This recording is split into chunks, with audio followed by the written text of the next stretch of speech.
When it comes to friendship and love, they say opposites attract. You probably recall seeing this a million times in the movies and on TV.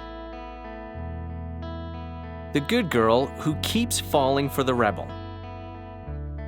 Or the sloppy guy who always seems to end up with the neat roommate. The shy young woman who tends to be drawn to the outgoing boyfriend. Or the laid-back artist who prefers dating the type A businesswoman.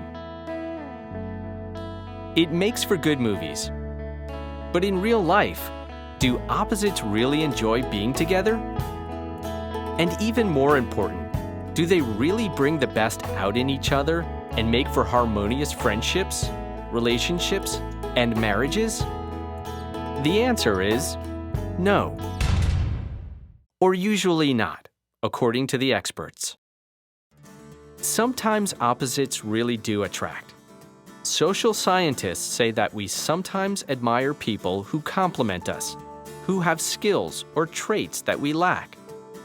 Someone who can help us get through life more easily.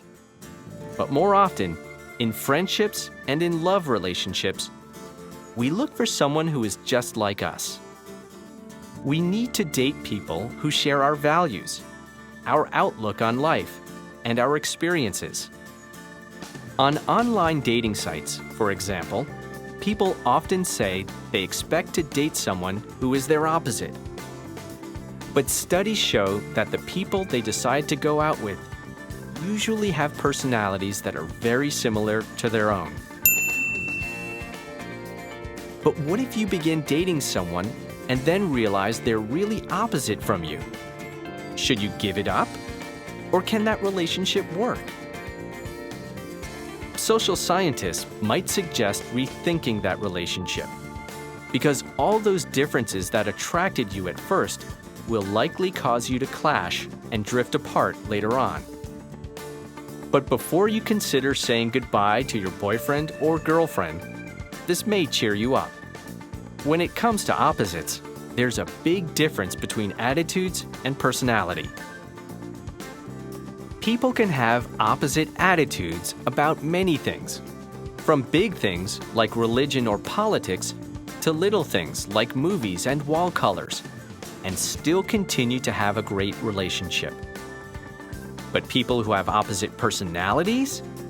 Well, that's a little more difficult because they're more likely to clash. It's much harder for opposite personalities to empathize with one another, to reconnect after arguments, and to handle all the little compromises that relationships require. So, in the end, the good girl should probably do without her rebel boyfriend and start looking for a nice guy. The laid-back artist should try to run into someone who shares his relaxed energy.